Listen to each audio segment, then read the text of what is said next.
Hi, welcome everyone. Thank you so much for joining us. My name is Anissa Avon, and today we are going to share with you HiPo Development Program's best practices. We did have a slight change in our expert today.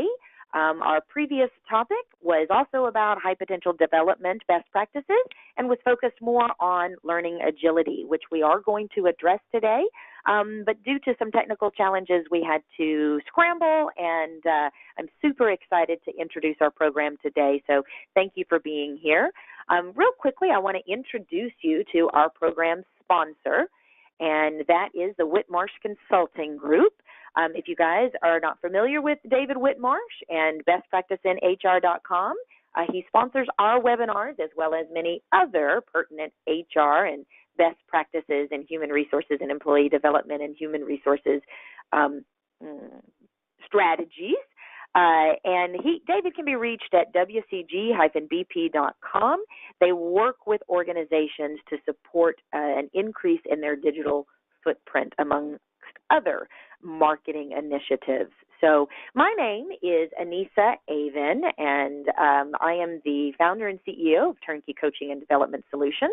I'm proud to say that we are in our 14th year of providing enterprise learning and development solutions, and our primary mission is to support organizations in developing their employees in such a manner as to where we support the company in driving business results. And thereby, I feel like we're making a difference on the planet because we get to support an improved organizational culture and more positive work environment. I am proud to say that we have nearly 1,000 executive coaches, organizational development consultants, and master trainers all throughout the U.S. as well as at key hubs around the globe. And so today, I am going to introduce you to Wendy Carrick, who is an expert in leadership development and organizational development. Wendy is an executive coach that works with Turnkey, as well as a master trainer that has her own thriving practice. She is truly what I would consider one of the most resourceful and talented coaches and trainers that we have the privilege of working with. Her clients always provide positive feedback and tell us how much working with her made a difference in their lives as well as their ability to produce results in their work at work.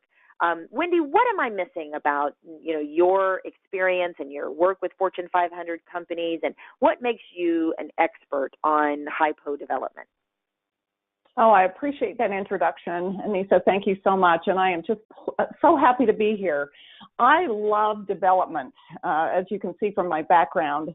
High potential development has been an interest in mine for years, and I've had the great fortune to actually develop several high potential programs at different sized organizations. And so kind of having that experience learning as I went along on how to actually make a HiPo program successful really, I think, is what lends itself to my expertise in this area. Not to mention, I just, again, love development as a whole, people development, making sure that they're happy and having a good time at work. Beautiful. Beautiful. So let's jump right in then to what we're going to be talking about today. And I'd love to get a feel for where you guys are, that are participants today. If you've joined us, where are you in your organization's HiPo development program or employee development program? So I'm going to launch a poll. What is the level of HiPo development in your organization? And so you'll see the poll on your screen, and the question becomes, are your polls, is your HiPo development programs non-existent, inconsistent, or consistent with room for improvement, or do you have some proven HiPo programs and top-down support and really are looking for ways to produce some fine brushstrokes on development? What's been your experience, Wendy, in regards to organizations? What's the typical answer to this that you think most organizations would fall into? I would think most of them are inconsistent or non-existent, actually. So definitely inconsistent seems to be the leader in the effort. That's exactly what we found, and you guys can see on your screen there. That's the results of those who are in the audience with us. 64% is the dominant and the majority, and that's what we find to be true across the board. Mostly, I would say that very few, less than 1 to 2%, actually have proven HiPo programs and top-down support. So even though today, as we proceed to discuss the best practices, we will be aiming for how to produce proven HiPo programs inside your organization, while knowing that that's really the tip of the iceberg, and typically what happens after many years of executing against the strategy for HiPo development. So I'm going to hide that poll, Wendy, and then you can continue. Okay. Okay. Great. So the question is really, why develop your pipeline? And you know, there are numerous reasons, but what we found in doing our research, 85% of companies rate talent development as urgent or important, but only, this is kind of a kicker here, 14% of companies say they do an excellent job of developing their leaders. 56 report a significant shortage of leaders in key position, and I think Anissa would agree with me in our business of coaching leaders and working with organizations to develop them at different levels. Most have no really systematic process to identify and develop future leaders. They might think they do sometimes, but most often they really don't. And then 40% of high potential promotions end in failure, which is a pretty high number. We're going to talk about really what that looks like. And I think that goes to one of the biggest regrets for the HR folks that we end up working with is the reaction to losing a high potential because they're not engaged and they're not supported when they do get a promotion, is tremendous regret around, wow, what could we have done differently to retain them? And so one of the most important reasons when folks end up working with us, for example, is because they want to put into place a systematic approach for retaining their high-performing, high-potential employees. Well, and I appreciate that comment, Anissa, because if you think about kind of the turn in the hiring practices as well, it's getting harder and harder to find those folks to replace on the outside. And so when you do lose someone on the inside, it just becomes extraordinarily hard to find them, to replace them, and because the competition is so stiff out there. Yes. So let's talk for a minute, throw in a little bit of the Gen X conversation here as well, because it certainly will impact or should impact your thinking around, why do I need a high potential program? Within 2 years, by 2020, millennials and the Gen Z will be 60% of the workforce. And we all know that with those folks, they really want to feel like there's a place to go. In fact, they expect that there is development and a place for them to go, or they don't have any loyalty. I won't say any, but as much loyalty perhaps as the baby boomers have in staying with a company because they're loyal. So if you're not giving these folks something to keep them in your organization, in 3 short more years, then half of this workforce population around the world is going to be made up of these folks, and hopefully organizations will see the need to help people develop and why it's so important with these younger workers. Anissa, anything else you want to add to that? Well, I do. We have done a number now of Generation Z and millennials in the workforce webinars. One of our trainers, Annie Kirshenman, is actually an expert in this field of generational differences, as well as understanding the differences in work ethic and performance and expectations across the generations. And one of the things that I think is really, I want to put a spotlight on, is that according to the research, about 64% of millennials don't believe their employers are providing an opportunity for leadership development. And that was a Deloitte study. And the problem with that is that same 64% is now making up a large percentage of the HiPos that are being identified as part of the succession plan. And if they don't get their needs met because of the nature of their personalities and their generation, both the millennials and Gen Z, are not going to hang around until you figure it out as an organization. They're going to say, no worries, no sweat, I'm going to go work for someone who's offering that out of the gate as part of my package. And if that organization can't foot the bill, they don't have a problem within the next year even of hopping again. So I think it's really important as a long-term strategic approach to address the onslaught of what your workforce is going to look like in the next 7 years and make plans for it now. Great.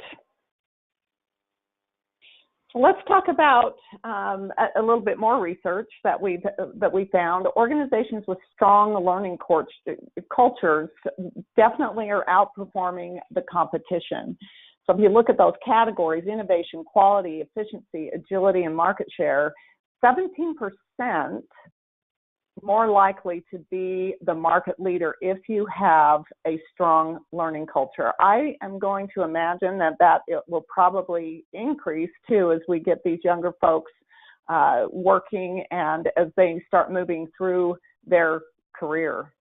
That's right. The efficiency, the greater quality, 26% greater quality, and 46% are more likely to be first to the market, because we all know when we're learning and our brains are working, we're going to be thinking about how do we make this business better.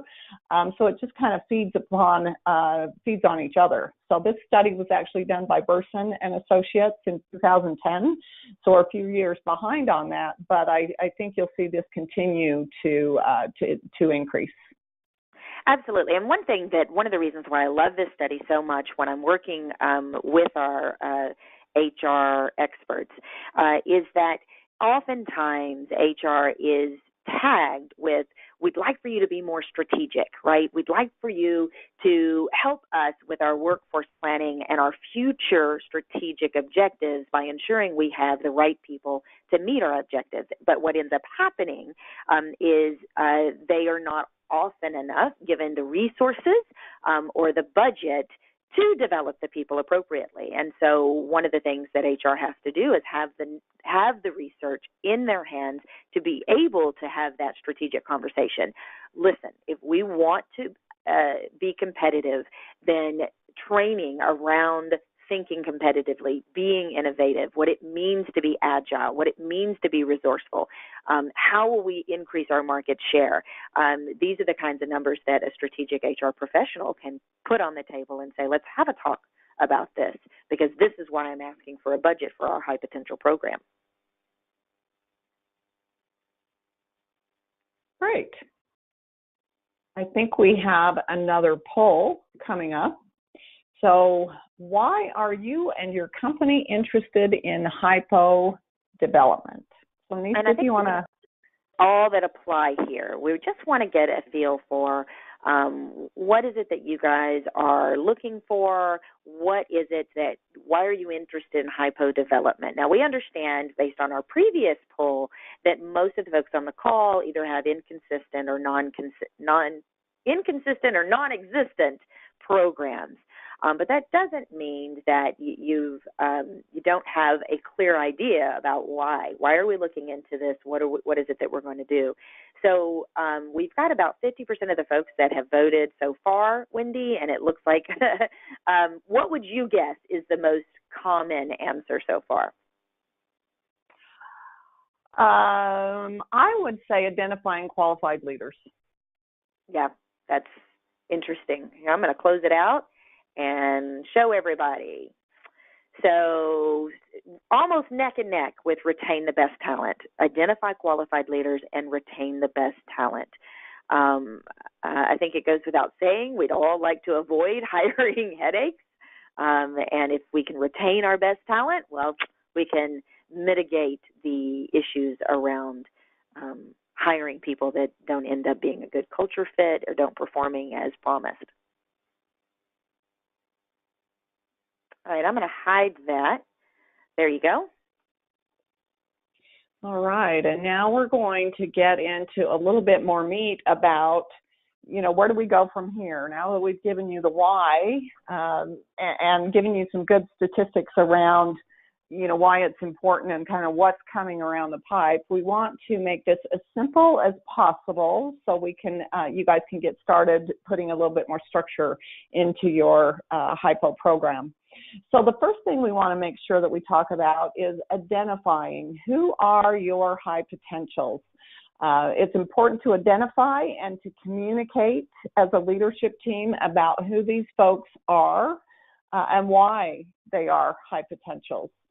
The second step really is putting a plan together. My good friend of mine always says, if you have no plan, you might as well just plan to fail, because that's what happens if you don't have a plan. So we want to make sure we have a plan.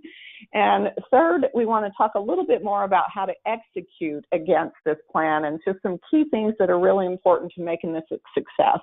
I do also just want to highlight that some is better than none. So I just want to keep reiterating that so that it doesn't seem overwhelming, and that you guys know that it just takes time to build the great plan that you will have in the end. Beautiful. So let's start with identifying your high potentials. What are some of those best practices and less best practices, I'll say? And we chose less best. Go ahead, Anissa. It's okay. I just wanted to weigh in, because when we were putting this together, as I mentioned previously, we had to scramble a bit because our previous expert, we were having some challenges with the technology. And so when Wendy and I were putting together the new webinar for you guys, we originally decided we were going to do best and worst practices. And then we realized that the truth is that less best is a better conversation, because something is better than nothing. Isn't that right, Wendy?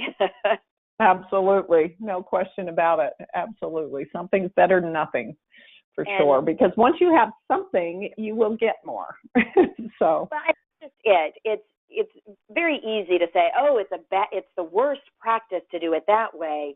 But in fact, when we're looking at 75% of the companies that we work with don't actually have a consistent program or have non-existent programs.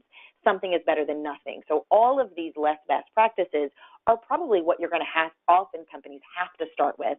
And then as you move forward, you develop components and responses to what worked and what didn't.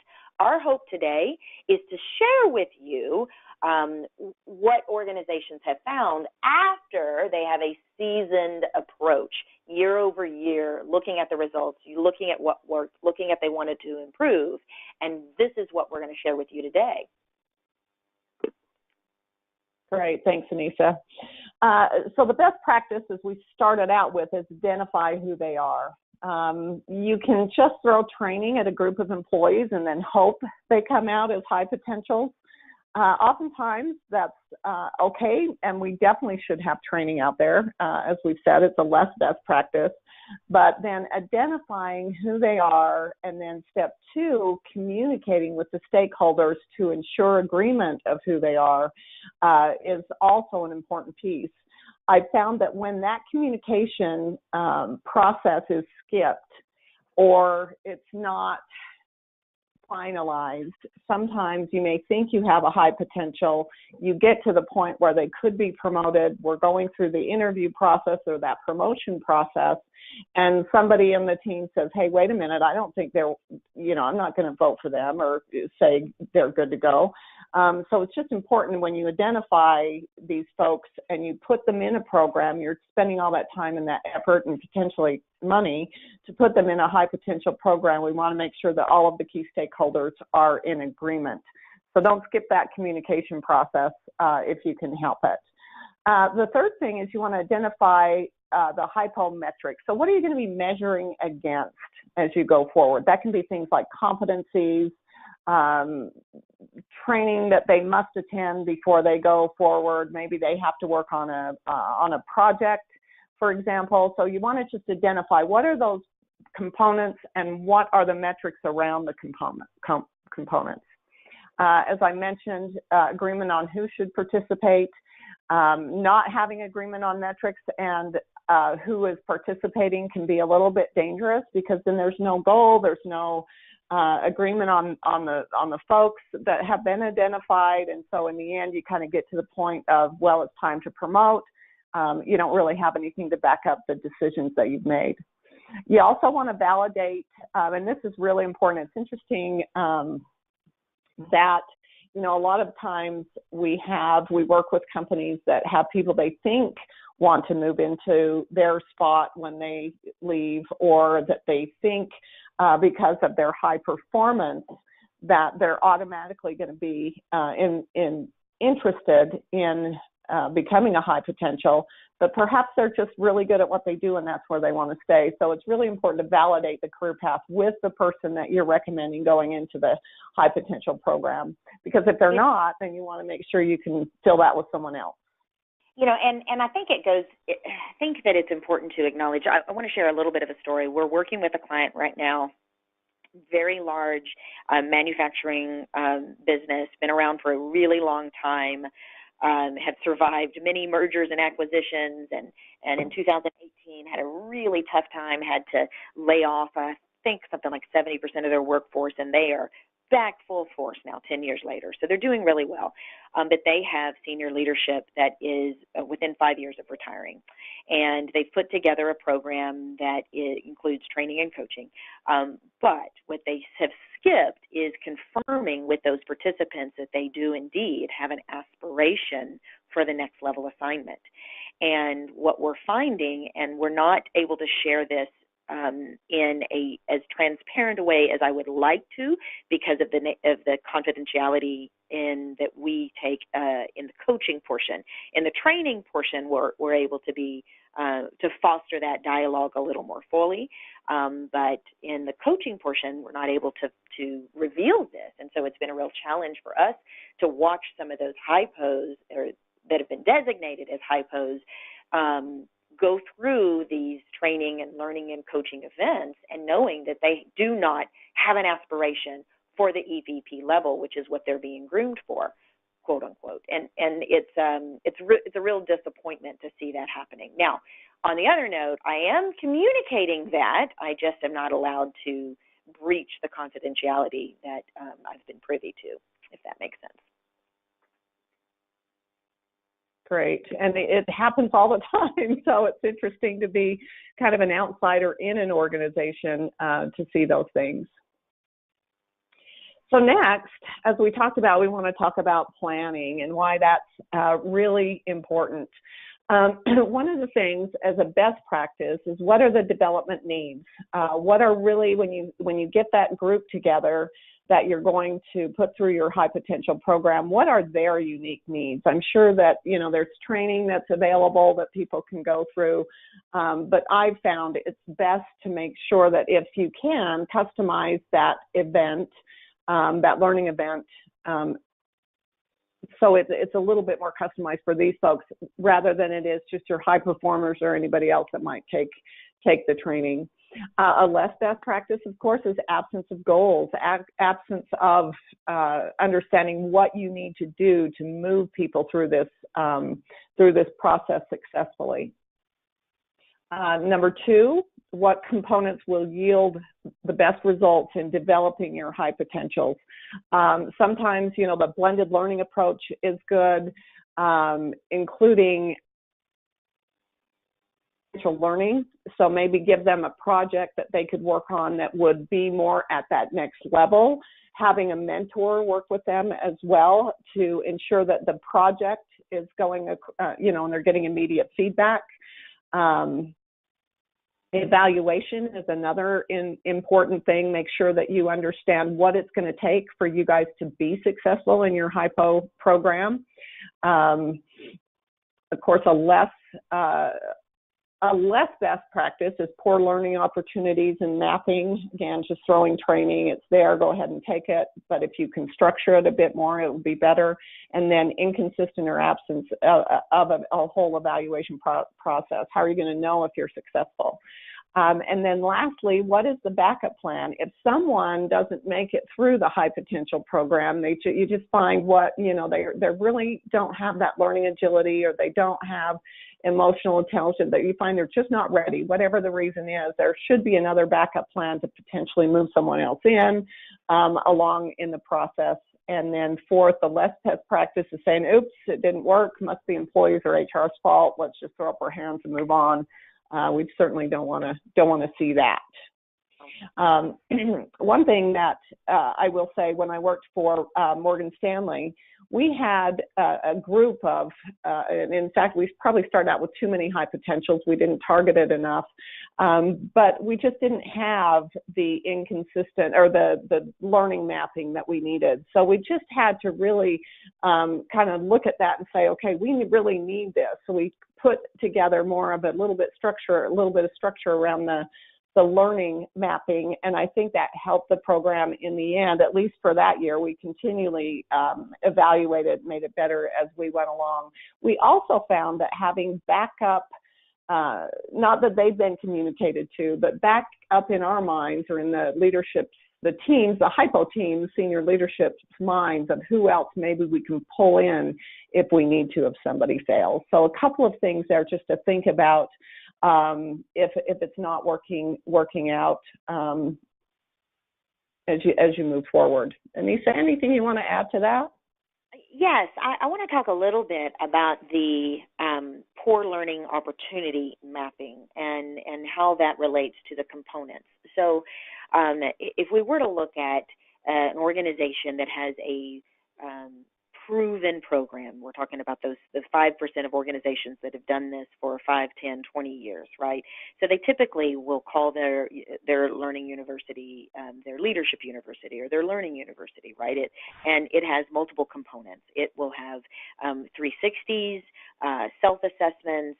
It will have sometimes mentoring. It will have lunch and learns where they meet with either a trainer on a regular basis or a subject matter expert or someone from the executive suite. It will have cross-organizational experiences so that they get the experience of what it's like to be in the warehouse or in the mailroom, as well as meet with the board, et cetera. It will have capstone projects, those Shark Tank simulations where they do business simulations or they work on real projects in teams and then present their case in an official presentation to the executive team or to the board. And then oftentimes those projects will get voted on and then implemented as a result of the training. Then, of course, there's training and coaching. Well, all of those are the individual components that we've seen organizations use in their HiPo development programs. The challenge becomes the learning opportunity mapping. What ends up happening is it might be a great idea to do mentoring, but I have seen organizations map a HiPo with a mentor, but then not support the mentor specifically in what that high potential has as an opportunity for their development or as an opportunity for their career path. And so the mentor will do what we humans do, which is I'm just going to share what I know best and how to do it best, and hopefully that's a good fit. And sometimes you roll the dice and it works out great. But I would say the largest percentage of time is the mentor sometimes, even if it's subconsciously, feels like, I just don't know that these conversations are that effective. Or the HiPo feels that, and there's no real feedback loop for HR to particularly know it's not going as planned. And so that's one example of poor learning opportunity mapping. And when we use the word mapping, we're specifically talking about specific development needs of the individual, which goes into the benchmarks. One individual may need to develop their decision quality making. One individual may need to develop their capacity for risk assessment and taking bold action, right? And if those development needs are identified with a 360 or with a meeting with HR and the supervisor in a four-way or three-way meeting with the coach or without the coach, then what happens is that plan can be presented to the trainer, to the coach, to the mentor, et cetera, in a way to ensure that when we get down to number 3, which is what's our evaluation process, you actually have something that you're evaluating against. And I think that that's a really important puzzle piece that oftentimes isn't quite understood, and therefore it's not quite initiated with the level of focus and the level of follow-through that is most effective. Yeah, and just another side note on that is the studies that we've seen indicate that 40 or so percent fail when they're promoted, especially between mid and senior management without some kind of development plan. Typically organizations, and especially the smaller ones, even the larger ones, when you have a siloed group of people that are really good at their job and you think, oh yeah, Sally, she's going to be a great manager. I'm going to move her from doing X to being management, and then from management, she's going to manage managers. Well, the leap between those is often the skill set is quite different than managing versus managing managers. So making sure that there is that development plan that's customized for Sally will really, really help her to be successful once she does move forward. So I've seen that time and time again. Great. So now we are to executing the plan. My goodness, we're moving right along. One of the things that I think is really important, although the less best, again, once and done, is not a bad way to start, having your developmental activities, the best practice is to do it on an ongoing basis, whether that's monthly, definitely in a perennial way. So it's at least happening once or twice a year. Preferably, if I was making a recommendation, I would definitely say more than once or twice a year. But not the once and done. Yeah, I think that's one of the things that I see as well is when we say perennial development activities, oftentimes HR will initiate a training program, and because it's for a lot of organizations, they haven't done something in years or perhaps never, or it's been inconsistent. There's this idea that all we got to do is throw some training at a group of people and we'll be golden. And the problem is that the return on investment for training is not very good. I'm going to shoot myself in the foot here because we do a lot of training, but it is the follow-up activities that really creates the change that training is designed to deliver. So training yields about somewhere between 17 and 20% retention on those learning objectives, but only with the follow-up activities, whether that is group coaching, whether it is lunch and learns with the senior leaders or that trainer, or whether it is HR initiating ongoing dialogues or having the managers support that learning or that training through discussions with their team. Something has to happen in order to drive that initiative into the very fabric of our humanness, which is we just don't like change, particularly behavior change once we become adults. And so the goal of a perennial development activity means that you're maximizing your training dollars. I think that the study that I always find most extraordinary, and I don't remember who did the study offhand, but I know I've got it somewhere on my computer. If you guys need this, let me know. But I remember the study. It was the Xerox study. That's what it was. They took 1,000 folks through a training program, and those that just did the training had about a 17 to 20% retention on the learning objectives. Those that got follow-up coaching, whatever you want to call that, it can be real coaching where you pay for a coach, but it can also be coaching by the mentor or the manager. And they took that learning retention to 80%. So the dialogue after the training is so much more important than the training itself. And then this idea that you're actually creating a long-term strategy of employee development. That's why that perennial activity is so important. You're looking at a 3-year approach, not just a once and done or 12-month approach.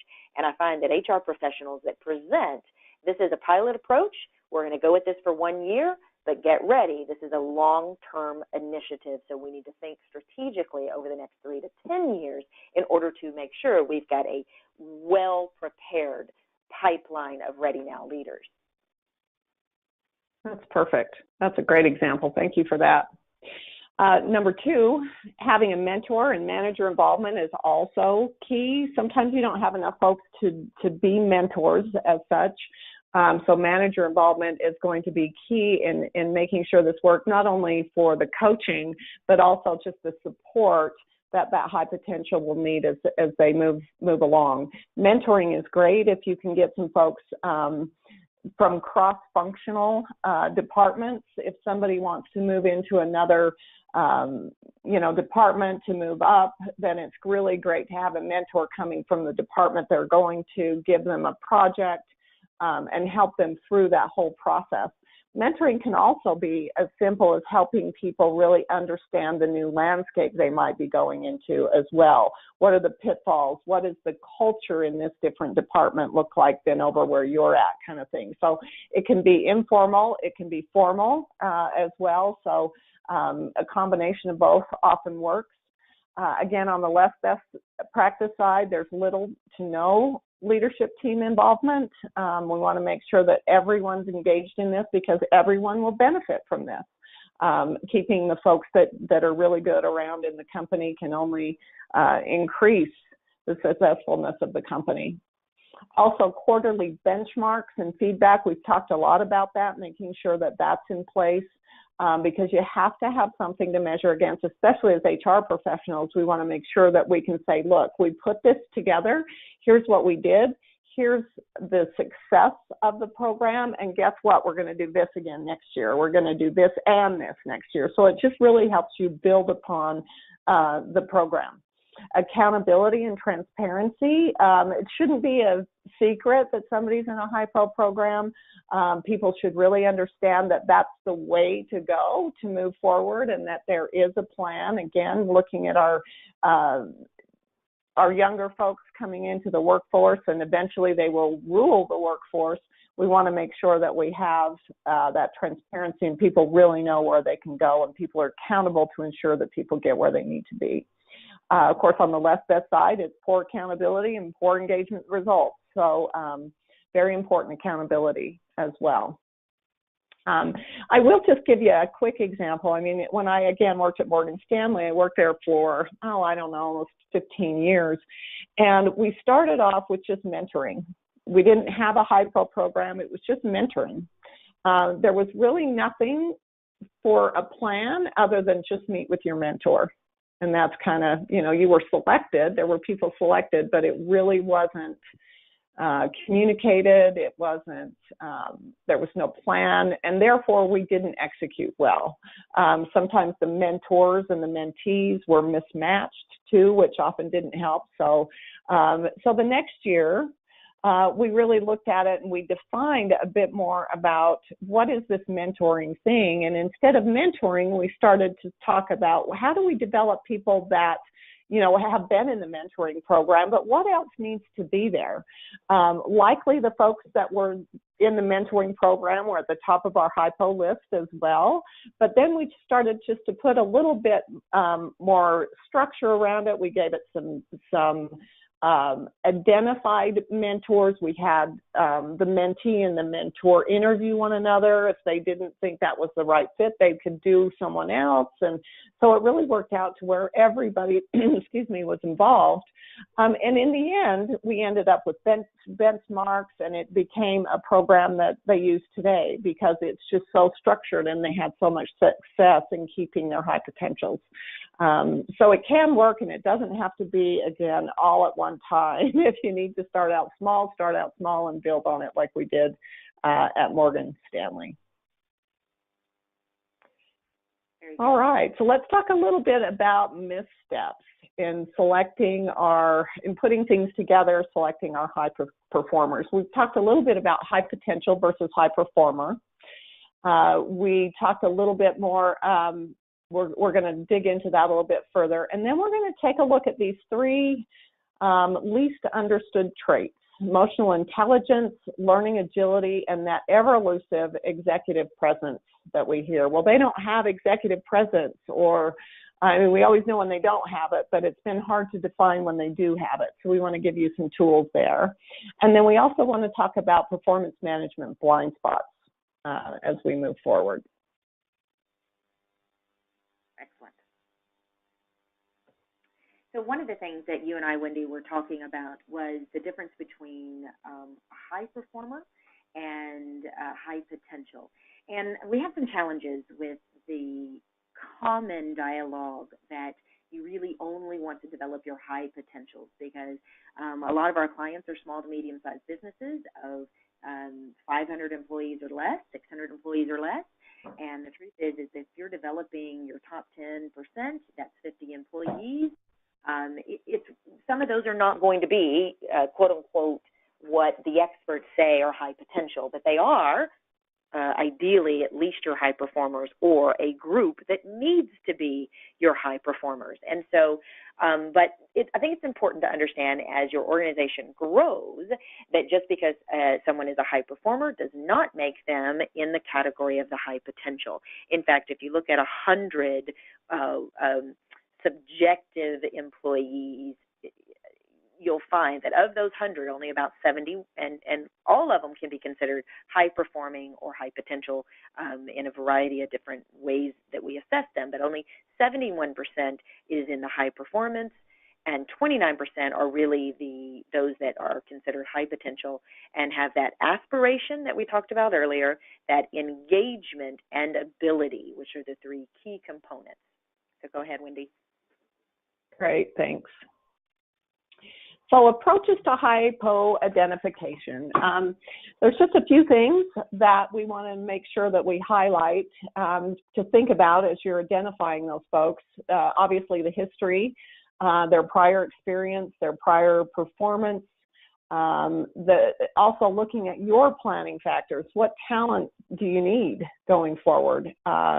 What is the destination, the roles that you're going to have, the target? So that has to come into play when you're thinking about how do we identify our HiPo folks. Then, of course, there's always assessments that you can do as well, from personality just to motivation, cognitive assessments, EQ assessments, making sure you have leadership competencies and measuring against those. We've talked a little bit about learning agility as well as important for moving your high potential. You move into a different, it's a different role altogether than what they're used to. Of course, functional knowledge is important, values, and then again, the ever elusive executive presence. So keys to really identifying these folks and what they look like, you know, it's a little bit subjective, but it's, you know, just something to think about. What exactly do they look like? What are their similar qualities, similar things that they have in common? So let's talk about, it's like I have some, oh yeah, let's talk about the IQ versus EQ for a minute. So the IQ versus EQ, I think is interesting. I read a statistic the other day about IQ. It's 20% really of your career, and it's what gets you the job. It's your qualifications. The EQ, or the emotional intelligence, is really what gets you promoted. So I thought that was pretty fascinating to think of it in those terms and the difference between IQ and EQ. And I'll bet, and we're not going to talk about it, but I bet if you think about somebody that has a low EQ, they're just kind of they're not one of your high potentials. Let's just put it that way. Anissa, anything you want to add? No, I think that there have been a lot of conversations around emotional intelligence, and I think that it is something that we need to continue to foster as HR professionals, in that understanding those that have the greatest empathy as well as in a moment when we talk about learning agility, resourcefulness are the ones that end up having the greatest success as managers and leaders. And that is a combination of IQ, which is that logical reasoning, the ability to filter irrelevant information, the ability to learn, followed with probably even more importantly, the ability to assess one's emotions, self-regulate emotions, and support others in expressing themselves, because humans are emotional beings, and emotions are a part of our workforce. And I think helping a person develop their capacity in the role of emotional intelligence is critical. I agree 100%. You know, IQ can also be just categorized as balanced performance and decision making, kind of what you can count on, right? EQ is more about more about self-regulation, emotional regulation, social skills, and as Anissa mentioned, empathy is key. So now on to learning agility. Learning agility, glaring difference between successful people and those whose careers falter is their ability to rest, meaning from experience. So your experience, taking that and putting it to work for you or for the company in a quick, timely fashion. So if you think about all executives, they're all smart, they're all ambitious, they're willingly made personal sacrifices to get where they are. They've had many career successes, and typically earlier on in their career. But when you think about successful executives, getting back to learning agility, they have a broad array of job experiences. They are willing to admit their mistakes. They are willing to let go of old and latch on to new.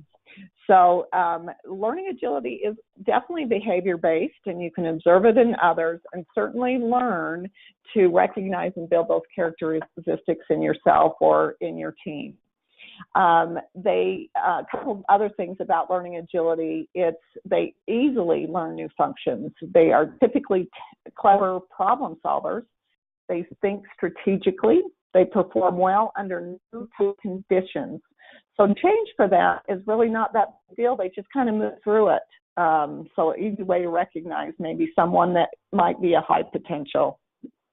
They also have a wide interest. They're highly curious about things, tend to ask a lot of questions. They deal well with ambiguity and complexity. It doesn't bother them when things aren't structured and when, they just kind of have to move with the flow, because if you think about moving into that next senior role, things become more ambiguous and more complex. They are often promotable outside of their areas, especially into general management and into different senior leader roles. So one person might be in HR and then they move into operations. So they're kind of more well-rounded or willing to be more well-rounded. They also like to try different approaches, and they don't really accept the status quo. So that gives you a little bit about what is learning agility. There is a ton of information on learning agility out there. So I certainly encourage you to kind of read up on that because it's fascinating information. Anissa, anything else that I missed? I think you really covered it. When I think in terms of supporting an organization in helping their employees develop learning agility, I think the key word is agility. We know strategically agile leaders are able to adapt when there's changes in the economy, there's changes in their workforce, there's changes in the environment. And I think when we're talking, when we look at the word agility, we are talking about their ability to adapt, their ability to change, their ability to learn, their self-awareness and how it evolves over time, because they realize, how I used to do this no longer works, let me adapt. So you're really looking at flexibility, resourcefulness, and the ability to learn with every conversation and every new adventure or initiative. So executive presence. I think something that Wendy said earlier was really important, which is it's easy to recognize when you see it, but it's hard to identify what it is exactly. that executive presence actually means. And I can share with you a little bit about what we've seen when it comes to developing executive presence. It sometimes is called charisma. It's sometimes called the ability to relate with others. It's the ability to listen and then understand where people are coming from. So that goes back to that empathy.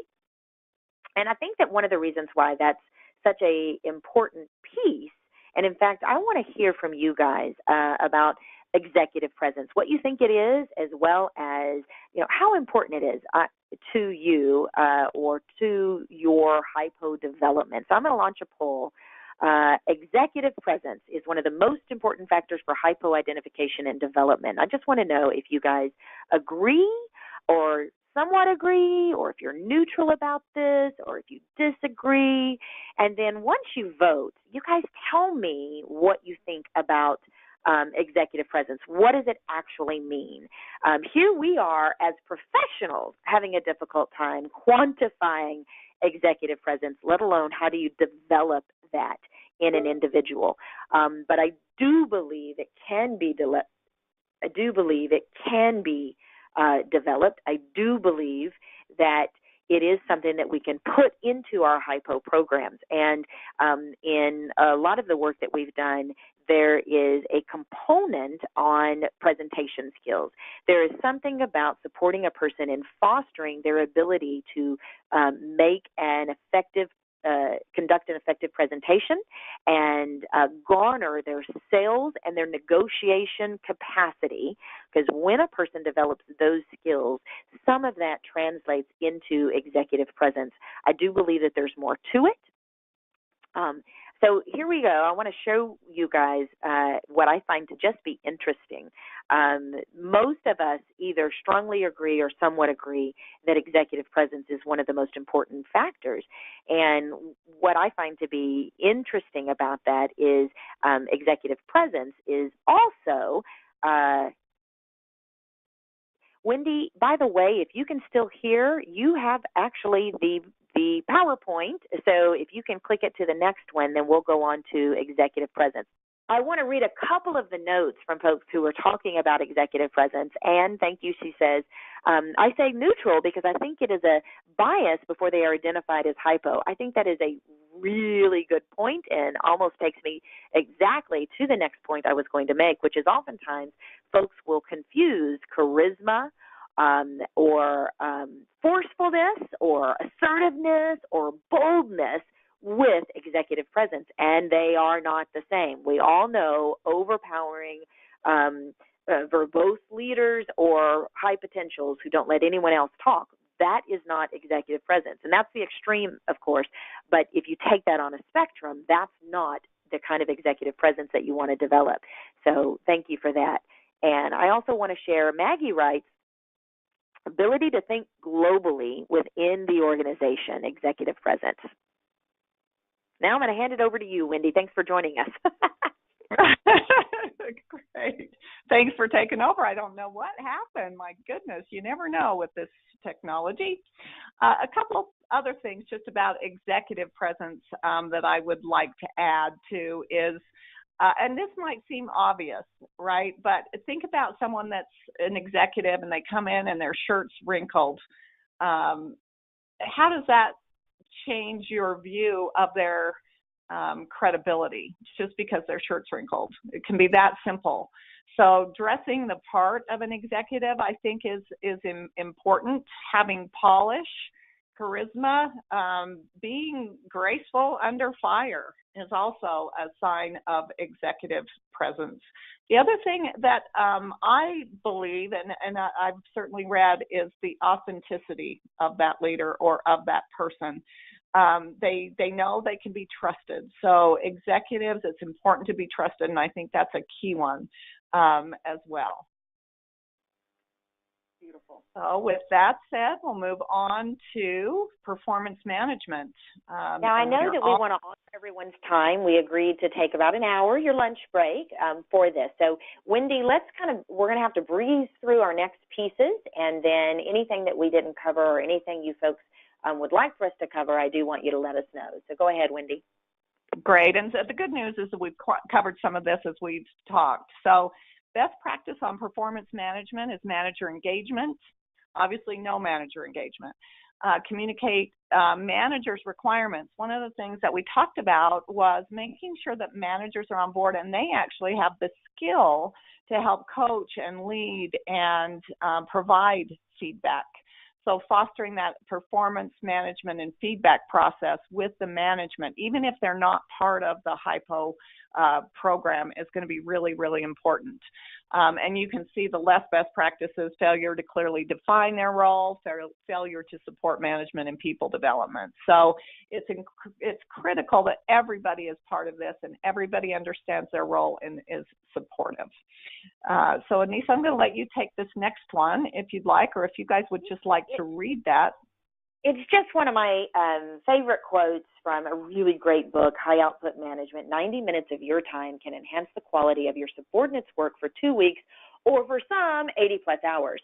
It's about leverage and HR's responsibility for fostering effective performance management processes, but not just annual reviews. We know that's gone the way of the dodo bird for a lot of organizations, which is a very good thing. But it's also teaching those managers what performance management, effective performance management looks like. And oftentimes that is left out of a HiPo program. And it's one of the key factors for leveraging the investment throughout the organization, is making sure that that next level, that supervisor to the HiPo, has the ability to provide feedback and listen and even better, coach that HiPo through their development opportunities. Great, thanks. So we do have another poll for those of you that are on. Anissa, do you want to go ahead and launch that? I'm going to launch that real quick. I just want to hear what your takeaways are from the webinar today. What do you believe your organization can do better? I find that when I clarify what I'm doing well, what I need to improve upon, then what ends up happening is I have a plan on how I can move forward from there. And you can, of course, select all that apply. So it might be all of these. And if there's something other that you believe that is really your takeaway from today, I would love to hear that as well. So it looks like we've got most people have voted. I'm going to close this out now, and I'm going to share it with everyone. I think you guys will find this interesting. 30% said we want to move away from once-and-done programs to ongoing learning. 50% say we want to improve our communications with all stakeholders. 40% say we want to foster better senior leadership engagement and support. And then 40% say we want to improve managerial feedback as a key component of HiPo development. So thank you guys so much for sharing that with us. So I think we are, Wendy, coming to the end of our webinar, and I want to thank everyone for being here.